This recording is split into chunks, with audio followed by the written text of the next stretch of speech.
अस्सलाम वालेकुम स्टूडेंट्स। आज हम अपना नेक्स्ट चैप्टर स्टार्ट करेंगे। हमारे नेक्स्ट चैप्टर का नेम है transport in humans and plants. Here we will discuss our topic. Our first topic name was human blood circulatory system.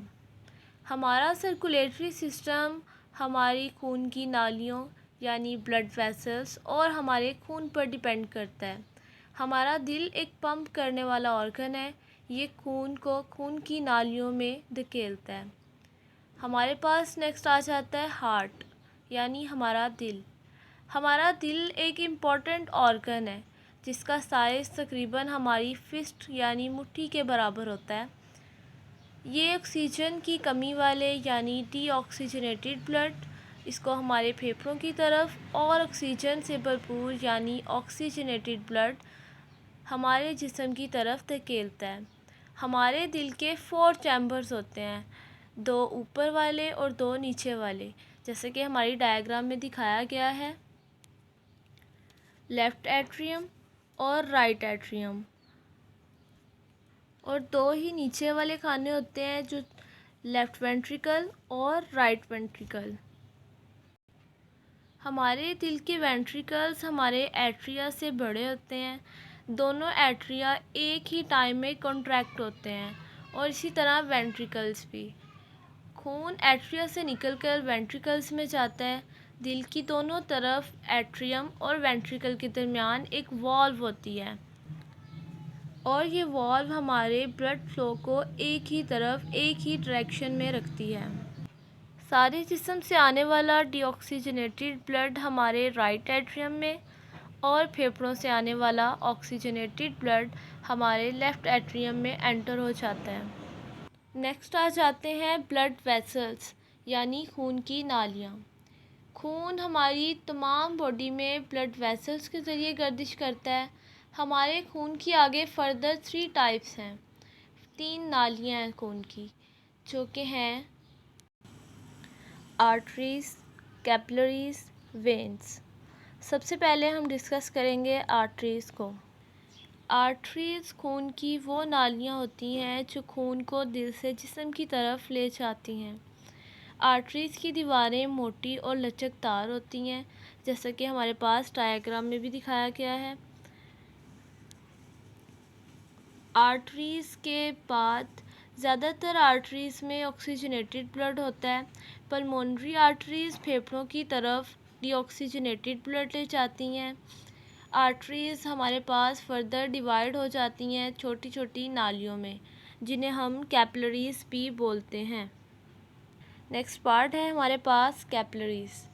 Capillaries हमारी बॉडी में खून की सबसे बारीक नालियाँ होती हैं।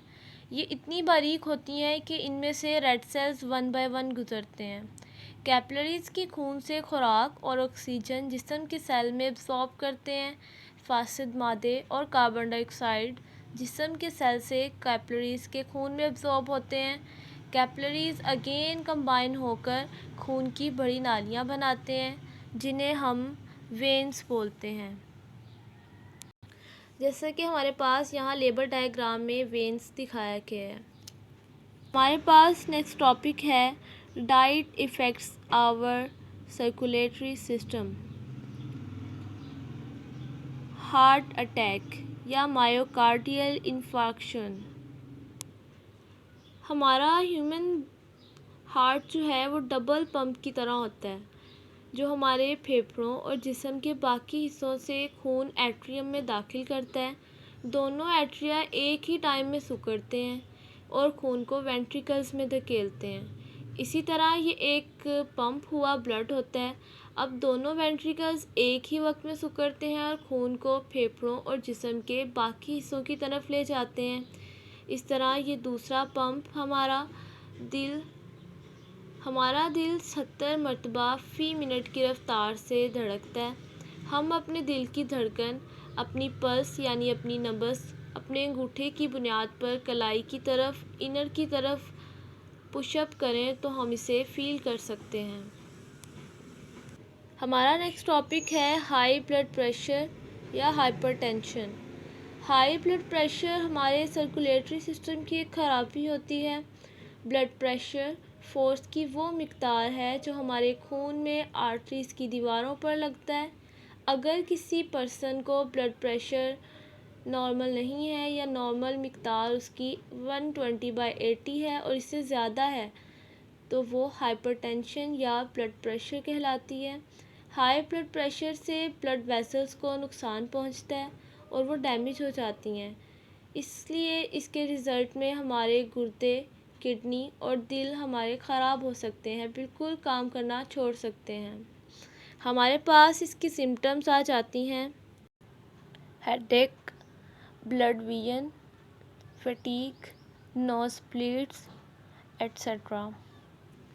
चिकनाई से भरपूर ग़िज़ा जो हम ज़्यादा ऑयली चीज़ें खाते हैं, नमक का ज़्यादा इस्तेमाल, स्मोकिंग, मोटापा, डायबिटीज़, वर्जिश का कम करना हाई ब्लड प्रेशर के कॉजेज़ को बढ़ा देती है। हमारा नेक्स्ट टॉपिक है अस्थमा यानी दमा। अस्थमा एक एलर्जी है जो फेफड़ों की नालियों में स्वेलिंग या तंगी का बायस बनती है। अस्थमा का मरीज़ जब सांस लेता है तो सीटी की आवाज़ पैदा होती है, इसे खांसी आ सकती है और फिर इसे सीने में घुटन महसूस होती है। अस्थमा की वजह से एलर्जेंस पैदा होती है, मुख्तलिफ़ टाइप की एलर्जी हो जाती है। हमारे पोल्यूटेंट्स या माइल्स यानी डस्ट माइल, पोलन ग्रेन्स या चंद ग़िज़ाएँ अस्थमा का बायस बनती हैं। अस्थमा के जो हमले की हमारे पास सिम्टम्स हैं वो हैं कफ़ यानी खांसी, ब्रीथ, सांस का तंगी में आना, विज़िंग, सीटी की आवाज़, चेस्ट पेन, सीने में दर्द, स्वेटिंग, पसीना, इंक्रीज़ पल्स रेट। अस्थमा का शदीद हमला किसी का भी मौत का बायस बन सकता है। अस्थमा का इलाज इतना इजीली नहीं होता, लेकिन अगर हम डॉक्टर की प्रिस्क्रिप्शन के मुताबिक इसे फॉलो करें तो हम एक नॉर्मल लाइफ स्पेंड कर सकते हैं। अस्थमा के एलर्जन से बचने की हमें कोशिश करनी चाहिए। पानी का ज़्यादा से ज़्यादा इस्तेमाल करना चाहिए, इससे हमें ज़्यादा से ज़्यादा अस्थमा से हेल्प प्रोवाइड होती है। डॉक्टर्स की प्रिस्क्रिप्शंस के मुताबिक हमें मेडिसिन या इन्हीलर का यूज़ भी करना चाहिए।